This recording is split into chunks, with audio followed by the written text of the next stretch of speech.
எவ்வளோ வேதனை நினைச்சு பாருங்க. அந்த அம்மாவுக்கு வெளியே செய்ய வேண்டிய அத்தனை காரியம். அவங்க அம்மா வேதனையோட பாஷார், இதுக்கு ஜோம் பண்ணுங்க. இன்னைக்கு அவனை கர்த்தர் கிருபையினால நல்ல சுயமான சிந்தைக்கு செயல்பட அளவுக்கு கிருபை. இது எதனால? மாந்திரிகமோ பிலிசூனியமோ இல்லை, நம்ம ஏதோ அவனுக்காக ஒரு எண்ணம் அல்ல. தேவனுடைய ஆலயத்தில் வந்தாங்க, எல்லாரும் சேர்ந்து ஜெபித்தோம். கர்த்தர் அவனில் இருந்த கட்டை உடைத்து அவனுக்கு மறு உத்தரவு ஜெபத்துக்கு பதில் அருளினார். கரங்களை தட்டி ஆண்டவரை மகிமைப்படுங்க. ஆமென். இப்படி நிறைய. அதுபோல் இந்த சபையில் ஒரு சகோதரி ஒரு நாள் திடீர்னு, நான் அவங்கள பார்த்ததில்ல, நம்ம சபையில் வரக்கூடிய ஒரு சகோதரி, அவங்க சகோதரியை கூட்டிகிட்டு வந்தாங்க. கூட்டிகிட்டு வந்து நான் எதுக்கு இதுவைகள் எல்லாம் தெரியலன்னா, இந்த ஜெபத்தெல்லாம் ஆண்டவர் மறு உத்தரவு. நாம் ஆராதிக்கிற கர்த்தர். இன்னைக்கு நம்ம நினைக்கிறோம், நான் ராத்திரியும் பகலும் ஜெபம் பண்ண, ஏன் ஆண்டவரை நீர் கேட்கல? என் பிள்ளைக்காக நான் ஜெபிக்கிறேன், கணவனுக்காக ஜெபிக்கிறேன், ஏன் கேட்கல? எனக்கு பிரச்சனையை நீங்க பாக்குறீங்களா? இதுக்காக தான் நான் இதை சொல்லுகிறேன்.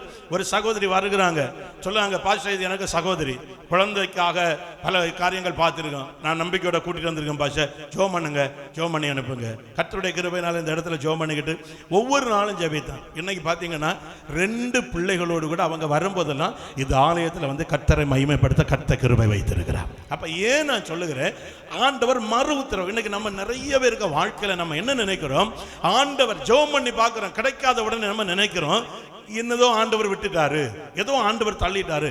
ஆரம்பத்தை திரும்பி பாருங்க, உங்க ஆரம்ப வாழ்க்கையை திரும்பி பாருங்க.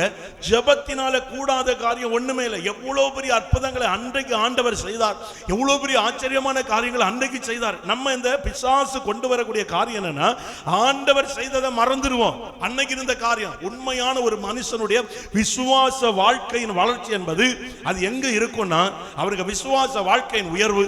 ஒரு பிரச்சனை முன்னாக வந்து நிற்கிற நேரம் அவன் எதை சிந்திப்பான்? பைபிள் சொல்லுது, உங்களை முன்பு இருக்கக்கூடிய பரிசுத்தவான்களுடைய வாழ்க்கையை ஆராய்ந்து பாருங்க. பைபிள் சொல்லுது, பரிசுத்தவான்களுடைய வாழ்க்கையை சிந்தித்து பாருங்க. ஆண்டவர் எதுக்கு சொன்னார் தெரியுமா? நன்றாய் கவனித்துக் கொள்ளுங்க. நமக்கு வாழ்க்கையில முன்னோர் எதற்காக ஆபிரகாம், ஈசாக்கு, யாக்கோபு, தாவீதுக்கு வரலாறு எல்லாம் எதுக்கு எழுதி வச்சாரு? கதையை படிப்பதற்காக அல்ல, அவர்களை எப்படி நடத்தி வந்தார். நமக்கு விசுவாச வாழ்க்கையின் பரீட்சையில நம்ம எப்படி இருக்கணும்னா, ஒரு பொருச்சனை, ஒரு போராட்டம் நமக்கு என்ன வருதா, உடனே விசுவாச உறுதியா இருக்கிற நபர் என்ன நினைக்கணும்னா, ஆண்டவர் நம்ம கடந்து வந்த பாதையை உடனே திரும்பி பார்க்கணும். இந்த பிரச்சனை இன்னைக்கு இருக்கிற பிரச்சனையை பார்க்கணும். 2 பிரச்சனையை ஒன்றாகி வைக்கும் போது அவ்வளோ பெரிய காரியத்தில் அற்புதம் செய்த தெய்வம் இந்த காரியத்தில் செய்வதற்கு அவர் வல்லமையுள்ள. கரங்களை தட்டி எல்லாரும் ஆண்டவரை இந்த காரியத்தில் அவர் செய்வார். இதான் பிசாசின். நல்ல புரிஞ்சுக்கிடுங்க. எகிப்துக்குள்ள இஸ்ரவேலை எவ்வளவு கொடுமைப்படுத்தினா பார்வோன். போய் சொல்லுவாங்க, முதல் தடவை போய் மோசையும் ஆரோனும் கேட்காங்க, ஆண்டவர் சொல்லுவாரு என் ஜனத்தை ஆராதிக்க அனுப்பு. அவங்க கேட்க, உன் ஆண்டவன் யாரு? அவர் சொல்லலாம், இல்ல எனக்கு ஆண்டவர் இன்னாரு. அப்படியா? அப்படி சொல்லிட்டு போன தள்ளி அனுப்பி விடுவான். அங்க ஒரு சில அற்புதங்களை செய்யாரு. அடுத்து பார்த்தான், இஸ்ரவேல் ஜனங்களை கூப்பிட்டு சொல்லுவான், இதுவரை நீ செங்கல் செய்வதற்கு வைக்கோல் உனக்கு தந்தேன், இனி தரமாட்டேன், நீ தேடி கொண்டு வந்து செய். வசனத்தை நீங்க நல்லா ஆராய்ச்சி படிச்சீங்கன்னா தெரியும், தியானித்து படிச்சா இஸ்ரவேல் ஜனங்களுக்கு வாழ்க்கை வெறுத்துட்டு அவங்க சொல்லுவாங்க, இதுக்கு முன்பு கூட இவ்வளவு கஷ்டம் இல்லை, ஆண்டவர் எங்களை விடுதலையாக்குவார்னு ஒரு ஊழியக்காரன் வந்து சொன்னதுக்கு பிறகு தந்த வைக்கலும் தரலையே, இப்ப நாங்க இவ்வளவு கஷ்டப்படுகிறோமே. அப்படி அவங்க கஷ்டப்படுத்துவான். அவன் சொல்லுவான், இன்னும் அதிகமான நீ செங்கல் அதை செய்யணும். அப்படி வந்து அவங்களை கஷ்டப்படுத்தும் போது அதே ஆரோனி மோசையும் பார்த்து ஆண்டவர் சொல்லுவார், நீ போ, ஒருக்கா கூட போய் ஒன்னு அவன்கிட்ட காட்டு, பார்வோன்ட்ட காட்டு. போகும்போது இஸ்ரவேல் ஜனங்கள் வருகிறாங்க. அந்த இஸ்ரவேலின் தலைவர்கள் ஆரோனி மோசையும் பார்த்து கேட்கிறாங்க, எங்களுக்கு ஏன் இப்படிப்பட்ட காரியத்தை செய்தீங்க? நாங்க ஒழுங்கா தானே இருந்தோம், இருந்த கஷ்டம் எங்களுக்கு போதும்னு தானே இருந்தோம், நீ வந்து ஒன்னு ஆண்டவர் ஆராதிக்க அனுப்ப ஆண்டவர் கூப்பிடாருன்னு அவன்கிட்ட சொன்ன, அவன் இவ்வளவு பெரிய பிரச்சனையை தூக்கி எங்க தலைக்கு மேல வச்சு தந்த வைக்கல தரல, எங்களை கடினமாய் நடத்துகிறான். நன்றா புரிந்து கொள்ளுங்க. அதற்கு பிறகு ஆண்டவர் ஒவ்வொரு அற்புதமாய் செய்து எல்லாத்துக்கும் மேல அந்த பார்வோனின் சேனையை சிவந்த சமுத்திரத்தில் அழித்தத வரையிலும் இந்த இஸ்ரவேலருடைய கண்கள் கண்டது. கரங்களை தட்டி ஆண்டவரை மகிமைப்படுத்தாமே. ஏன் இதை சொல்லுகிறேன்? ஒன்னு இருந்து அனுபவிச்சான், ஒன்னு இருந்து ஆண்டவர் செய்த அற்புதம். எங்க பார்த்தாலும் தண்ணி ரத்தமா மாறிட்டு, எங்க பார்த்தாலும் தவளை, எங்க இதெல்லாம் பார்க்க, இதெல்லாம் பார்த்து ஆண்டவர் இதெல்லாம் செய்த. ஆனா சோதனை வருகிறன. இதுதான் விசுவாச வாழ்க்கை என்பது நன்றாய் புரிந்து கொள்ளுங்க. விசுவாச வாழ்க்கை என்பது அப்ப சோதனை வருகிற நேரம் மட்டும் அவன் ஆண்டவர் செய்ததெல்லாம் மறந்துட்டு கர்த்தருக்கு விரோதமாய் அல்ல, அவனை நடத்துகிற ஊழியக்காரனுக்கு விரோதமாய் முறுமுறுத்தார்கள். சத்தமா சொல்லுங்களேன் ஹல்லேலூயா. அப்ப இன்னைக்கு ஆண்டவர் கிறிஸ்தவ வாழ்க்கை, ஆவிக்குரிய வாழ்க்கையின் பரீட்சை என்பது ஒரு சோதனை முன்னாக நிற்கும் போது, நான் இன்னைக்கு கிருபையினால நான் சொல்லுவேன், ஆண்டவர் கிருபையினால இன்னைக்கும் பிரச்சனைகள் பல சூழ்நிலைகள் முன்ன நிற்கும் போது அப்படி இருக்கும். அந்த நேரம் சில நேரம் உடனே நான் நினைச்சு பார்ப்பேன், வந்த பாதையை நான் திரும்பி பார்ப்பேன். இதை விட பெரிய பிரச்சனை வந்தபோது என் கரத்தை விடாத தெய்வம் இன்னியும் அவர் என்னை வெட்கப்படுத்தும்படி அவர் அழைக்கவே இல்லை. என்ன அவர் கேவலப்படுத்தும்படி ஒருத்தனை ஆண்டவர் அழைத்து வெட்கப்பட. இன்னைக்கு மீண்டும் நான் சொல்லுகிறேன், ஆவியானவர் சபைக்கு தருகிற வார்த்தைகளை நான் சொல்லுகிறேன். ஞானஸ்நானம் எடுத்திருக்கிற தேவ பிள்ளைகளுக்கு நான் சொல்லுகிறேன், ஆண்டவரை ஆராதித்த தேவ பிள்ளைகளுக்கு நான் சொல்லுகிறேன், ஆண்டவரால் மாற்றத்தை உருவாக்க முடியும். ஒரு குடும்ப தலைவர் ஆராதனைக்கு வராதவரை நீங்க பல நாள் ஜெபித்து ஆலயத்துக்கு ஆராதனைக்கு வர வைக்க ஆண்டவரால் முடியும்னா, அந்த மனுஷனை ஆண்டவர் ஆராதனைக்கு கொண்டு வந்த மனிதனால் அவருக்கு வாழ்க்கையில மாற்றத்தை உருவாக்கி அவர் விட வேண்டிய பாவத்தை விட வைக்க அந்த தெய்வத்தால முடியும். அதுதான் நமக்கு, இதுதான் விசுவாசம். கிறிஸ்தவ வாழ்க்கை என்பது விசுவாசம், ஆவிக்குரிய வாழ்க்கை என்பது விசுவாசம். விசுவாசத்துல பலப்படணும். அதான் ஆண்டவர் சொல்ற. மீண்டும் நான் ஆண்டவருடைய நாமத்தினாலே இன்றைக்கு தேவ ஜனமா இருக்கிற உங்களுக்கு சொல்லுகிறேன், ஏதோ நமக்கு நன்மை இருக்கும்போது துதிப்பதும் நன்மை இருக்கும்போது ஆண்டவரை மகிமைப்படுத்துதல்ல. இஸ்ரவேல் ஜனங்கள் மட்டும் எல்லாரும், இவன் ஒருத்தனும் 2 பேரை தவிர இவன் யாருமே கானானுக்கு போகாததுக்கு காரணம், எல்லாம் வனாந்திரத்துல கொன்னார் ஆண்டவர். எல்லாரும் வனாந்திரத்தை செத்த காரணம் என்ன தெரியுமா? வாக்குத்தத்தம் பண்ணப்பட்டவன் அவன் வழியிலெல்லாம் ஆண்டவர் செய்த நன்மையை மறந்து ஆனபடினால சங்கீதக்காரன் சொல்லுகிறார், என் ஆத்துமாவே கர்த்தரை ஸ்தோத்திரி, என் முழு உள்ளமே அவர் பரிசுத்த நாமத்தை ஸ்தோத்திரி, என் ஆத்துமாவே கர்த்தரை ஸ்தோத்திரி. அவர் சொல்லுகிறார், அவர் செய்த சகல உபகாரங்களையும் ஒரு நாளும் மறவாதே. கரங்களை தட்டி சொல்லுங்க, ஆண்டவரே என் குடும்பத்தில் எத்தனை நன்மைகள், எத்தனை அற்புதங்கள், எத்தனை ஆச்சரியமாய் நடத்தினீங்க, இன்னும் எங்களை நடத்துவீங்க ஆண்டவரே. உண்மையிலே நான் சொல்லுகிறேன், இந்த ஊழியத்தின் பாதையில் நான் நிறைய நேரம் பார்த்துருக்கிறேன். நான் ஒரு நாள் பாஸ்டருக்கு கூட கேரளாவுக்கு போயிருந்தேன். கேரளாவுக்கு போகும்போது என் கையில் ஒரு காசும் கிடையாது. அந்த கேரளாவுக்கு நாங்கள் போய் ஒரு ஊழியக்காரங்களை பார்க்கணும். பலவீனத்தோடு அந்த ஊழியக்காரங்க மதர் இருக்காங்க. அப்போ எல்லாரும் காசு கொடுக்காங்க, எனக்கு பார்க்கிறீங்களா? ஆனால் காசு அன்னைக்கு என்கிட்ட இல்லை. மற்ற மாதிரி நான் அன்னைக்கு இருந்ததை ஏதோ ஒரு ஊழியத்துக்கு 2 நாளைக்கு முன்னே தான் செலவு பண்ணேன்.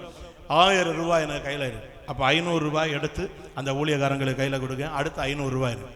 அடுத்து நாங்கள் வரும்போது காரை கொண்டு பெட்ரோல் பல்குள்ளே விடுவாங்க. அங்கே விடும்போது என்ன பண்ணது, அங்கே வந்து பெட்ரோல் போட்டாங்க. அப்போ இருந்த 500 எடுத்து கையில் கொடுங்க, பெட்ரோல் போட்டாச்சு. அடுத்து நீங்கள் பார்த்தீங்கன்னா ஆலயத்தின் ஒரு வேலை. எதுக்கு நான் இதை சொல்கிறேன், ஆலயத்தில் ஒரு வேலை. அப்போ அங்கே அந்த ஒரு ரூம் கட்டக்கூடிய காரியத்தை பேசிட்டு எல்லாம் முடிஞ்சு. அப்போ எனக்கு கூட 2 பாஸ்டர் மாதிரி வந்திருக்காரு. 2 பேரில் ஒருத்தர் ஏறத்தாழ 50 வீடு வாடகை கொடுத்துருக்காரு. நம்ம பக்கத்தில் இருந்து ஒருத்தர், அவர் சொன்ன கணக்கு 50 வீடு வாடகை கொடுத்துருக்காரு. ஒரு பாஸ்டர் கூட வந்திருக்காரு. இனி ஒருத்தர் வந்திருக்காரு, நல்ல பணம் உள்ளவர், அவர் நல்ல ஐஸ்வர்யம். அப்போ எனக்கு மனசில் ஆண்டவரே, சே இந்த இடத்துல நமக்கு செய்யறதுக்கு ஒன்றும் இல்லையே, 2 இருக்குள்ள போட்டி. ஒருத்தன் உடனே எடுத்து அப்படி பைபிளை திறந்தாரு. 50 வீட்டுக்காரர் என்ன பண்ணாரு, ஒரு 7000 ரூபாய் எடுத்து கொடுக்காரு. 7000 ரூபாய் எடுத்து கொடுக்காரு பாஸ்டர்ட்ட. அப்படி தூக்கி அப்படி கொடுக்காரு. நான் பார்த்துட்டே இருக்கேன். உடனே இன்னொருத்தர் கூட வந்தார். அவர் 1 கோடி ரூபாய்க்கு இப்போ ஒரு வீடு போட்டுருக்க பாஸ்டர். அவர் உடனே பார்த்தார், நீ என்ன அவ்வளோ கொடுப்பியா அப்படி சொல்லிட்டு அவர் ஒரு 2000 ரூபாய் எடுத்து 2000 3000 ரூபாய் எடுத்து அவரும் கொடுத்தாரு. அதுக்கப்புறம் உடனே எனக்கு முகத்தை நீ கொடுக்குதியா பாஸ்டர்? நான் கண்டுக்கிட்டேன், எனக்கிட்ட இல்லை. ஆனால் உண்மையில் அந்த காரில் ஏறி திருப்பி வரும்போது மனசில் நான் நினைக்கிறேன், ஆண்டவரே 52 வீடு வச்சிருக்கோம், 7000 ரூபா கொடுத்தான். ஆண்டவரே 1 கோடி ரூபாய்க்கு வீடு போடுவேன், 2000 ரூபா. எனக்கு இந்த போட்டிக்காக இல்லை ஆண்டவரே, நான் ஊழியத்துக்கு கொடுக்கவேனா கர்த்தரா. இன்னைக்கு பார்த்தீங்கன்னா எண்ணுனதுக்கும் வேண்டதுக்கும் மேலே கொடுக்கத்தக்கதாய் கர்த்தர் நம்ம சபைக்குள்ளே இருந்தே கர்த்தர் தந்து கர்த்தர் உயர்த்தி ஆசீர்வதித்து வைத்த. சத்தமாக சொல்லுங்களேன் ஆமே. இந்த வேலையெல்லாம் நம்ம இதுவரை நம்ம இனி அடுத்த அந்த வேலை இந்த மாதம் தொடங்குகிறோம். யார்கிட்டயாவது நம்ம இல்லை தந்துட்டார் எல்லாம் கர்த்தர். ஜெபம் ஏன் சொல்லுங்க தெரியுமா? ஒன்று மட்டும் எனக்கு தெரியும். என்கிட்ட எத்தனை தெரியுமா, என் ஆரம்ப கால ஊழியத்தில் ஒரு குறிப்பிட்ட பாஸ்டரோட இருந்தேன். என்கிட்ட சொல்லுவார், கன்வென்ஷனுக்கு போயிட்டு வரும்போது அங்கே 5000 10,000 ரூபாய் காணிக்கை தருவேன். கொண்டு வந்தோடனே அந்த காணிக்கை நான் அவரே கையில் கொடுப்பேன். பாஸ்டர் தசவ பாகத்தை கொடுப்பேன்.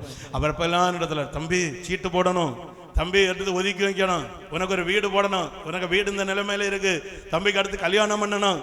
எனக்கு அப்பெல்லாம் என் மனசில் தோணும், எல்லாம் வீடு கட்டணுமா, எல்லாம் அவர் கர்த்தர் செய்ய வல்லவர். சத்தமாக சொல்லுங்களாமே.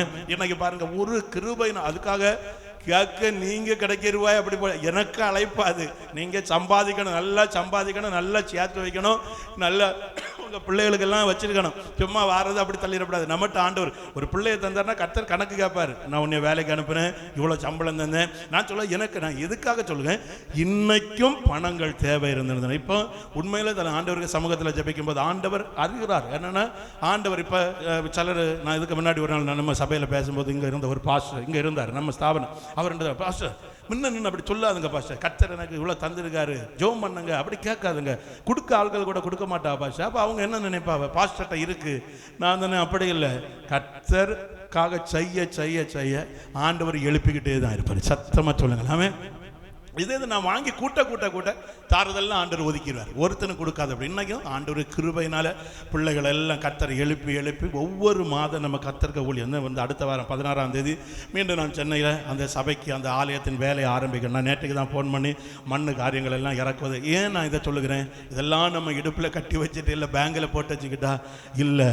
நான் எனக்கு ஒன்று தெரியும், எங்கே இருந்து வந்தேன், இன்னைக்கு என்னை நடத்துகிறவர், அவ்வளோ பெரிய தேவையை சந்தித்தவர், இன்னும் சந்திப்பதற்கு தருவதற்கு அவர் வல்லமை உள்ளவர். மனுஷனை நம்பி அல்ல, அவரை நோக்கி பார்க்கிற பிள்ளைகளை அவர் நடத்துவார். இன்னைக்கு நான் மீண்டும் கர்த்தருடைய நாமத்தினாலே, இதை சாட்சியாக தான் கிருபையினால சொன்னேன், ஆண்டவருக்கு நாமத்தினால இன்னைக்கு எல்லாருக்கும் நான் சொல்லுகிறேன், இன்னைக்கு என்ன காரியத்தில் சோர்ந்திருக்கிறியோ உன் பழைய காரியத்தை ஒருக்க நினைச்சு பாரு, பழைய காரியத்தை நினைத்து பார். நான் ஆராதிக்கிற கர்த்தர் எனக்கு மறு உத்தரவு தந்தவர், இன்னைக்கும் தருவதற்கு வல்லமை உள்ளவர். எத்தனை பேர் சொல்ல கரங்களை தட்டி அது ஆண்டவர் மகிமை. அதே வசனம் சொல்லுது, நான் அடிக்கடி சொல்லுகிற வசனம் தான், ஞாபகம் வருவதை ஞாபகப்படுத்துகிறேன். ஆண்டவர் சொல்லுவாரு, இப்ப நம்ம நிறைய பேர் நினைக்கிறோம் ஆண்டவரை ஏன் எனக்கு பதில் இல்லை. ஆனா ஆண்டவர் சொல்றாரு பாருங்க, உன் ஜெபத்தை, விண்ணப்பத்தை, ஜெபத்தை கேட்க கூடாதபடிக்கு என் செவி மந்தமாகவும் இல்லை, உன்னை ரட்சிக்க கூடாதபடிக்கு என கை குறுகி போகவும் இல்லை. சத்தமா சொல்லுங்க. ஆமென்.